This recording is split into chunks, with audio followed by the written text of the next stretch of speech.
When you hear the name Charles Dickens, your mind probably jumps straight to classic novels like Oliver Twist or A Christmas Carol. But behind all those famous books was a man who lived an incredible life, from crushing poverty to unimaginable fame. He didn't just write stories, he completely changed the game, becoming one of the world's very first global celebrities. So today, we're going to look beyond the novels to really understand the man who basically invented himself.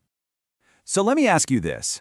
What in the world connects a filthy bootblacking factory, a massive pop culture craze, and the way most of us celebrate Christmas today? It sounds random, right? Well, believe it or not, the answer is just one person, Charles Dickens. His life was the incredible thread that ties all of these things together. You see, Dickens's story, it doesn't start where you'd think with all the fame and fortune. Nope. It actually starts with a really comfortable, happy childhood that was suddenly and brutally ripped away. For the first 11 years of his life, things were actually pretty great. He grew up in Kent, spent his days exploring the outdoors, and, most importantly, he just devoured books. He was a voracious reader with this amazing memory, just storing away all the people and places that would later pack the pages of his own novels. And then it all just fell apart. His father, John Dickens, had a bad habit of living beyond his means, and he ended up thrown into the Marshalsea debtor's prison.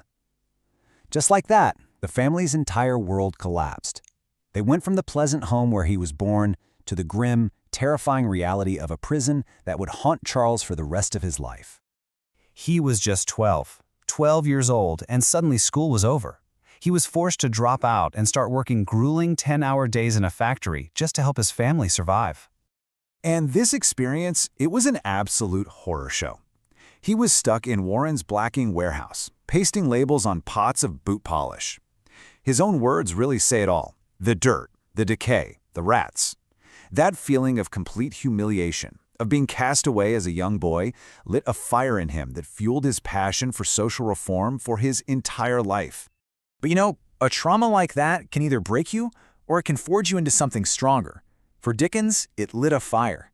He became fiercely determined to claw his way back up, to reclaim his place in society, and he was going to use his incredible talent for words to do it. This is where the story of Dickens, the writer, really begins.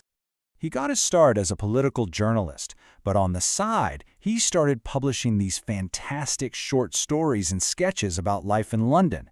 He used a pen name, Buzz, which was actually a funny little family nickname for his younger brother.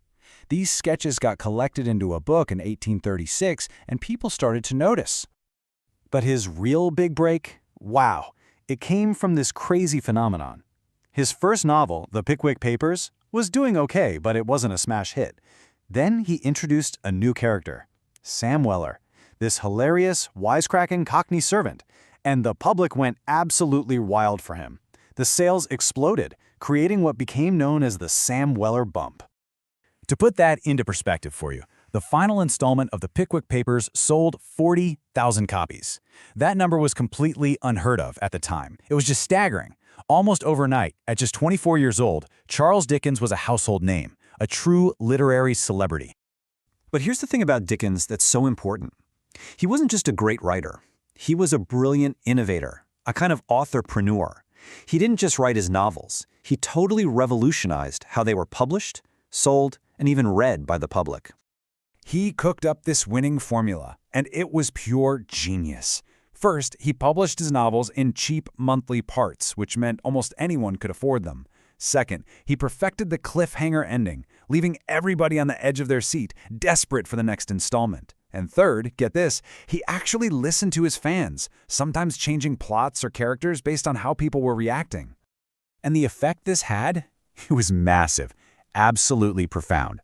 His new chapters became national events. It was so accessible that people who couldn't even read would pool their money, pay a halfpenny, and have someone read the latest part out loud to them. He was literally democratizing literature for the masses. But as his star rose higher and higher, the man behind the public persona, well, he got more and more complicated. The champion of the poor, the icon of family values, he had a very turbulent and secretive private life. Yeah, there was this huge gap between the public and the private Dickens. Publicly, he was the moral voice of his generation, but behind closed doors, life was messy. At the absolute peak of his fame, he publicly separated from his wife, Catherine, the mother of his 10 children, and began a secret, long-term affair with a young actress named Ellen Ternan. And all that fame, it came at a huge cost. The pressure was unbelievable.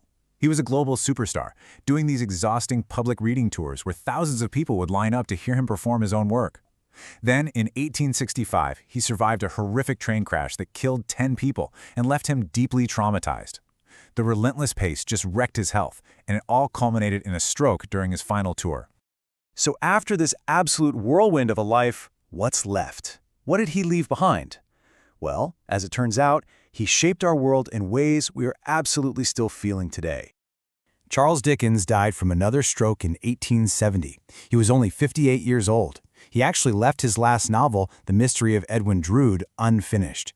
And even though he wanted a quiet, private burial, the nation wouldn't have it. He was laid to rest in Poets' Corner in Westminster Abbey. This image of his empty chair really captured the profound sense of loss that people felt all over the world. You know, his influence is so deep that his own name became an adjective.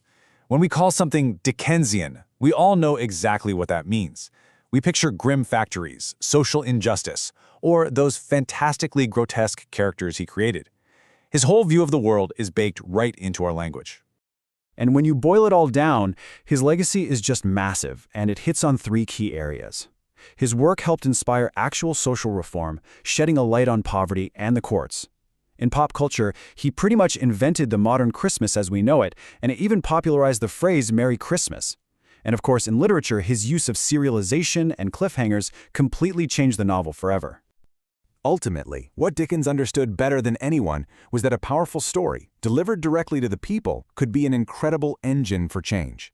He used the media of his day to hold a giant mirror up to society. And that kind of leaves us with a big question, doesn't it? What are the powerful shared stories that are changing our world right here, right now?